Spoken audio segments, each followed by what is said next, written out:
Coucou les enfants! Aujourd'hui, c'est Lydie avec vous pour l'histoire biblique. Et si on disait bonjour à Marine? Bonjour Lydie. Bonjour Marine! Bonjour les enfants. Avant de commencer, on va prier. Je vous invite à baisser la tête et à fermer les yeux. Merci Seigneur, que tu puisses bénir le moment que nous allons passer ensemble. Bénis tous les enfants qui nous regardent. Au nom de Jésus. Amen. Le titre de mon histoire est Jephté, le paria qui a été accepté par Dieu. Un paria, c'est quelqu'un qui est rejeté par les autres. Vous retrouverez cette histoire dans la Bible, au livre des Juges, au chapitre 11. Jephté était un vaillant guerrier et aussi l'aîné dans sa famille. Ses deux frères ne l'aimaient pas du tout. Mais pourquoi?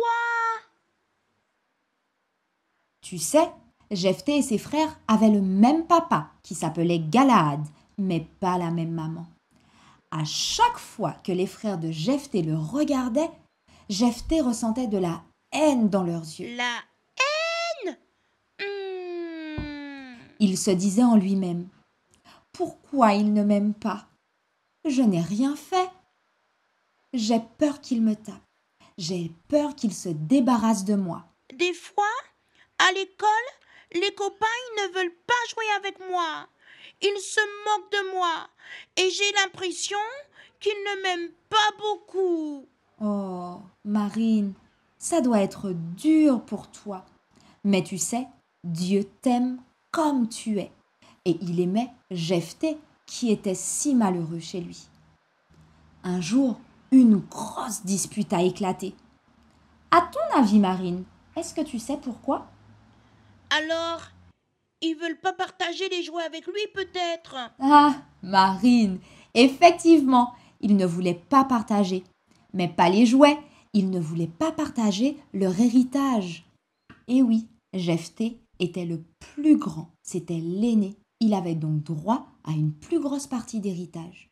Il s'est enfui, il est parti vivre loin dans un autre pays, dans une autre ville. Autour de Jephté va se rassembler une bande de hors-la-loi, des bandits. Ils vont attaquer d'autres villes et vont voler pour se nourrir. Mais Dieu aimait Jephté et voulait l'utiliser. Dieu, il voulait aider Jephté malgré ses bêtises? Bien sûr que oui, Marine. Écoute bien ce que je vais te raconter. L'un des grands ennemis du peuple de Dieu, le peuple d'Israël, le peuple de Jephté également, était la nation des Ammonites.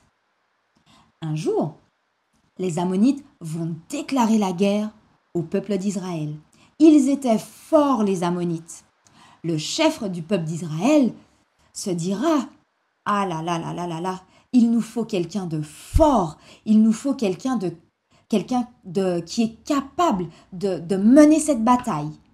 Il nous faut un vaillant guerrier. À ton avis, à qui ils vont penser? Eh oui, tu as raison, ils vont penser à Jephté.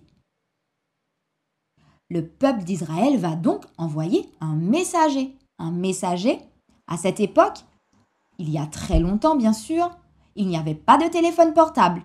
C'étaient des hommes qui marchaient et des fois pendant longtemps pour transmettre un message. On les appelait donc des messagers. Le messager va trouver Jephté et lui dira: viens, tu seras notre commandant et nous combattrons les Ammonites. Une fois que nous aurons gagné, tu seras notre juge comme un chef, comme un peu un président aujourd'hui. Mais c'était à cause d'eux que Jephté avait quitté sa maison et son pays. Moi, je n'y serais pas retournée.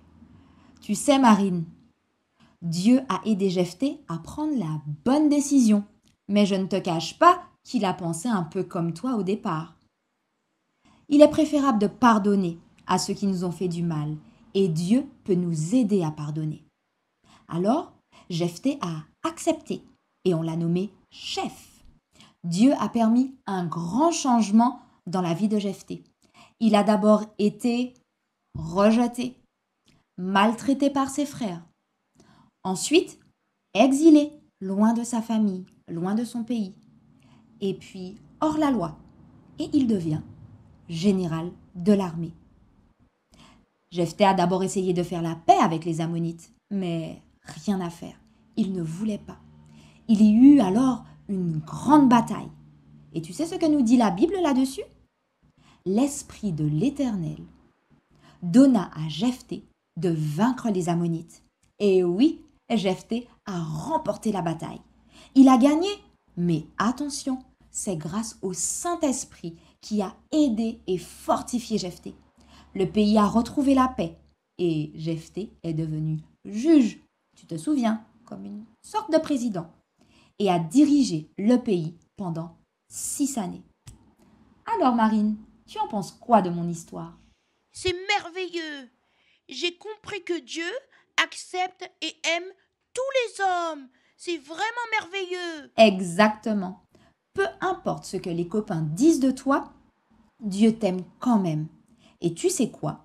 Il sait quand ton petit cœur souffre. Il sait. Tu es important pour Dieu. Et il t'aime. Souviens-toi de cela. Tu peux lui parler en priant. De même que Dieu s'est servi de Jephthé, il peut aussi se servir de toi. Une fois qu'il a fait de toi son enfant, tu n'as plus à te sentir rejeté, inutile, ni fuir de chez toi comme Jephthé. Il peut se servir de toi dans ta famille. Tu peux être celui qui met la paix. Dieu peut t'aider à être bon et gentil envers les autres. Tu peux aussi parler avec d'autres filles, d'autres garçons de l'amour de Dieu.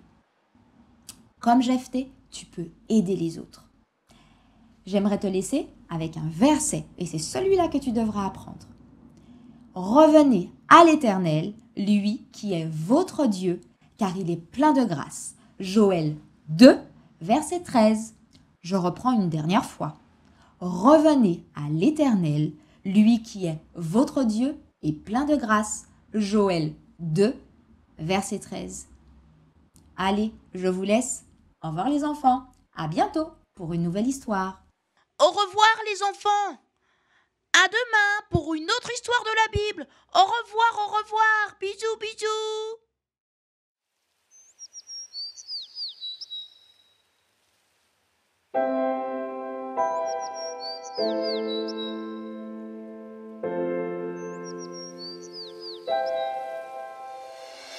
J'ai